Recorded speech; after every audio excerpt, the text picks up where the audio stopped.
If I really had to start a WEC LMP2 collection, I think this is probably the one to do so with. This is the 2016 Honda Ligier for Michael Shank Racing. This is a cool looking Spark model that I managed to pick up at Replicarz. Like I said, they are going to have a Black Friday sale coming up in a few weeks. I am so excited to be participating in that. I would love to collect some of these Spark models that they are offering.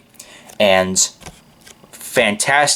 another fantastic model by Spark. I opened this up myself, and the chrome orange and the chrome silver on this car is breathtaking. It is one of the best liveries I've ever seen on a 1/43rd scale Spark model. And I've seen plenty of those at the track, believe me. And this is part of their 24 Hours of Le Mans series. As you can see, it's got the track of Le Mans on the back. And of course, this is the Michael Shank Racing Honda Ligier car. And of course, this is a global spec P2 car, but this was before the regulations came about and they were allowed to have engine manufacturers for P2 cars. Then all of a sudden they cracked that down and they said, well, you got to run Gibson engines now. Sorry. So all P2 cars now sound the same, unfortunately. But they do have nice sound to them. The Gibson engines don't sound too bad. But I do miss the old Honda P2 days, let me tell you that. Especially with this car and also the IMSA version of this car and the Patron ESM car that won the 24 Hours of Daytona in 2016. So there is this in its casing. The casing's a little bit different than what the DPIs are. I think the DPIs are a little bit shorter of a car, but the Daytona prototypes, Daytona Prototype Internationals, are based off this car. As you can see, this is the LMP2 car. That's the DPI back there. Really, there are some subliminal differences. I mean, to my naked eye, I really could barely tell a difference, to be brutally honest with you.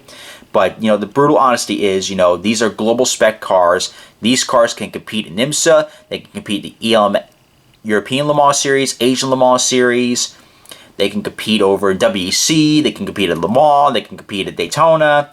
You know, these are global spec cars. The DPIs, however, with the Cadillac back there, that's only legal right now in IMSA, which that really should be changed. Could you imagine DPIs and LMP2s at Le Mans? That would be fantastic. These cars, however, can literally, I've seen this before. This car could be racing at Le Mans, and then they'll ship it over to the lab or the shop. They'll re-decal it, they'll repair whatever they can, and then within a few weeks, they're racing at Watkins Glen.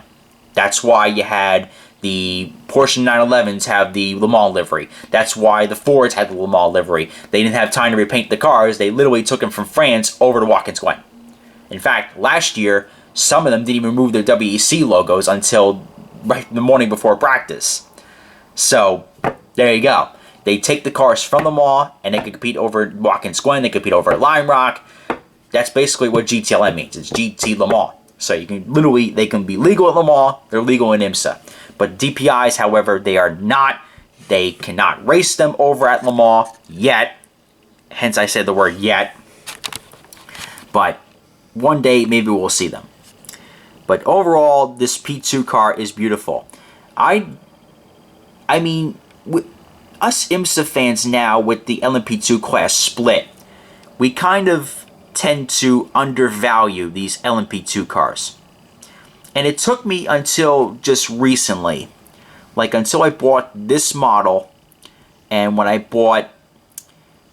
also saw the WEC race over in China, I said to myself, you know what? These P2 cars are so friggin' beautiful. They really are. And I don't know what's with this car, but you got the chrome. I'm going to try to get as best lighting as possible. That's not good. The chrome orange on this car is breathtaking. The chrome silver on this car, again, is breathtaking. What they were able to do with this car was absolutely incredible. And let's go over some sponsors now, shall we? We got Dunlop and Curb Records.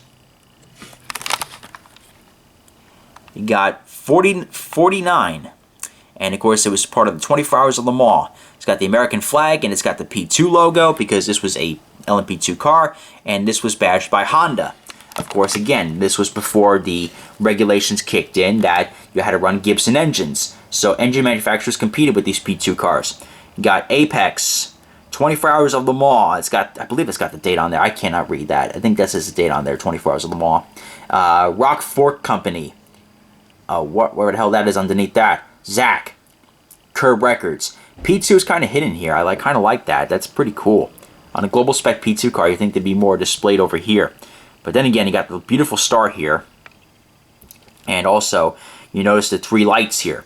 There's no scoring monitor on these cars, because in WEC, this is the system they use. If the car's P1, that lights up. If car's P2, these 2 light up. If it's P3, all 3 of them light up. If you're in P4, sorry. You don't get a light. It's like you don't get a sticker when you misbehave in kindergarten. Got the star, got Dunlop, and Dunlop is a brand of Goodyear. Dunlop, Aero, MSR, Michael Shank Racing, got the star. Some little sponsors, sorry you don't get your TV time. Lawrence Van Door, John Pugh, and Oswaldo Negri drove this car. You don't say that name too fast. Let's see, you go to the back bumper here. And just the amount of detail they put in these LMP2 cars. There's some subliminal differences. I noticed the bumper guards are a little bit different with the P2 cars. I kind of noticed here it's a little bit different than the Cadillac. I do also notice that the cockpit's a little bit wider, but also maybe some antenna differences, and of course the nose difference. The nose kind of resembles a Cadillac, and this is just a global spec P2 car. But in fact, maybe I'll take the Cadillac out. We'll do a direct comparison to an LMP2 car and a Cadillac, just for namesake of things here. So there you go. That side the same as the left. And what else can I say about the livery? The livery is iconic. It is beautiful. Got the American flag on the dorsal fin to represent their home country. Chrome orange. I mean, this chrome orange was all over their IMSA cars, and they were all over their GT cars when they first started the Acura GT program. Then, of course, they got sponsorship, and they had to do away with those. But guess what? When the time was about, they had the money to go to Le Mans, and you know what? They did pretty damn good.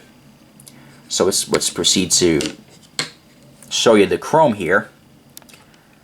The chrome is staggering. I mean, that view is incredible. Whew. Beautiful. I absolutely love it. So let's take the Cadillac out, and let's do a little direct comparison here. Let's directly compare the Cadillac to the global spec LMP2 car. There's the Wayne Taylor Cadillac, and there is the LMP2 car there. Let's put that back there. So as you can see, the front of the cars have subliminal differences to them. This kind of resembles a Cadillac. This is kind of just like, alright, spec P2 car. I also noticed too that maybe it's a little bit higher on this Cadillac here than what's over here on the Honda Ligier.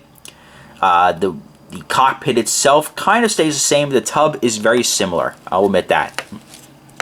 Let's see. Here you got. Let's see. Let's go over here with the Cadillac.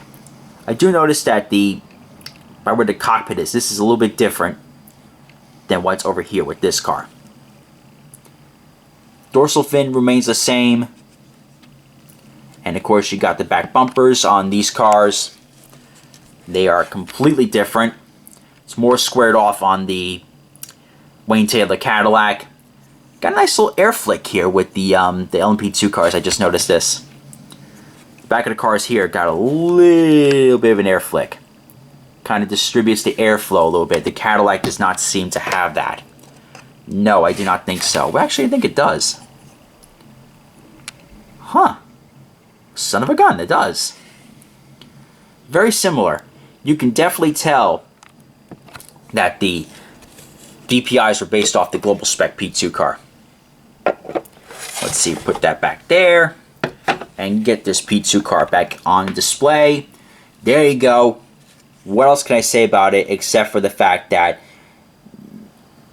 outstanding. I mean, this model is beautiful. If you had to start a P2 collection, definitely pick this one up. This is a beautiful global spec P2 car. I am just all in love with this car. Absolutely fantastic work by Spark here. This was one of the 2016 24 Hours on Le Mans, and whoever was watching this on TV really got treated, or better yet, if you were at the track at Le Mans that year, you were treated to a very, very cool looking cool car. I almost said diecast. Wow, that's pretty bad. But I'm hoping to do a lot more of these because sports car racing really is just, it's so underrated. I mean, it's one of the greatest forms of racing, and it's actually the fastest growing motorsport in the United States right now, sports car racing. But we need more sports car content, and I think that's something that I really would take the pleasure of doing. I absolutely love it, and I cannot wait to do more. This car is a solid, absolute high score, 10 out of 10 for me. If you were to start a P2 collection, and if you're like, hey, listen, I want to collect some P2 cars, this is probably the one to start off with. I am honestly impressed with how they did this car. It is a beautiful model. You cannot go wrong with it. I only paid 30 bucks or something like that for this car. The car is still in stock at Replicarz. You can definitely pick one of these up when the Black Friday sale hits, and you won't be disappointed. 20-something bucks you'll pay for this, and did we see anything wrong with this car? I did not see a single damn thing wrong with it. It is absolutely beautiful. Great job by Spark, and I'm hoping that, you know, someday you'll have one of these in your collection. Comment, like, and subscribe, and this is Race Day 29 reminding you to join the fight to stop bullying. It gets better. All the Diecast Kid is saying is give peace a chance.